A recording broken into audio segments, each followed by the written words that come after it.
Doctor Himanshu. आज हम बात करेंगे शैटिका के बारे में। तो शैटिका या फिर शैटिक नेराइटिस क्या होता है, इसको हम कैसे एक्सप्लेन कर सकते हैं। इसके लिए हमें सबसे पहले शैटिक नर्व के बारे में जानना पड़ेगा।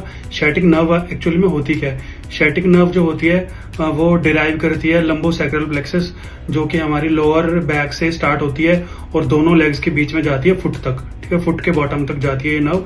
ये ह्यूमन बॉडी की सबसे लार्जेस्ट नर्व होती है।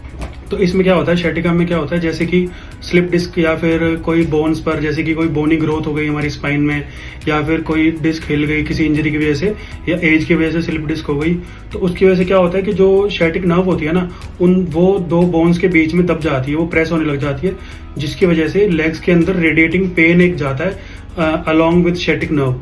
ठीक है, जिसको हम शैटिका बोलते हैं या फिर शैटिक नेराइटिस बोलते हैं। ठीक है, इसके सिम्टम्स क्या होते हैं। इसके सिम्टम्स होते हैं हमें स्पाइन से बैक से लेके लेग के बॉटम तक, फुट के बॉटम तक, मतलब बैक ऑफ थाई में पेन रहेगा, या फिर हमारे लेग्स में नंबनेस रहेगी, या फिर टिंगलिंग सेंसेशन रहेगी, या फिर ऐसा फील होता है जैसे कोई पेन चुभ हो रहा है। ठीक है, इस टाइप में फील होता है, दर्द रहता है, चलने में डिफिकल्टी होती है।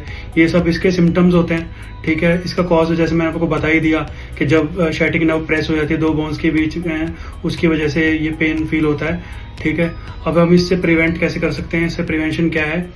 तो जो ये शैटिक नर्व है, जो शैटिक नर्व को मतलब के बोन्स के बीच में दबने से या फिर इस चीज से हम इस तरह से प्रिवेंट कर सकते हैं कि हम एक तो रेगुलर एक्सरसाइज करेंगे। ठीक है, अगर किसी को शैटिका हो गया है या फिर किसी को इस तरह का पेन फील हो रहा है, तो वो स्टार्टिंग में क्या कर सकता है, डॉक्टर से कंसल्ट करने से पहले वो खुद भी कुछ एक ट्रीटमेंट कर सकता है, जैसे कि आइस पैक अप्लाई कर सकते हैं।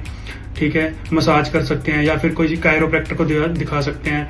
ठीक है, उससे भी काफी हद तक आराम मिल सकता है। ठीक है, ये सेल्फ ट्रीटमेंट्स हो गए। या फिर उसके बाद भी अगर किसी का शैटिका या शैटिक पेन ठीक नहीं हो रहा है, तो वो हमसे कंसल्ट कर सकता है, और आप ये नीचे दिए हुए नंबरों पे कॉल करके अपना अपॉइंटमेंट बुक कर सकते हैं। Thank you.